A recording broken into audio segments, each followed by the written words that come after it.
ਆਓ ਯੰਗਾ ਵਿੱਚ ਇਹ ਆਉਂਦੀ ਮਿੱਠੀਏ ਤੇ ਲੈ ਜੜਾ ਚੋਂ ਆਉਂਦਾ ਤੇਰਾ ਯਾਰ ਨੀ ਯੰਗਾ ਵਿੱਚ ਇਹ ਆਉਂਦੀ ਮਿੱਠੀਏ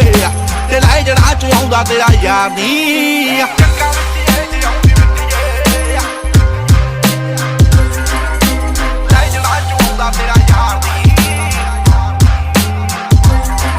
ਆਓ ਆਨਲਾਈਨ ਬੀਫ ਜਿਹੜੇ ਕਰਦੇ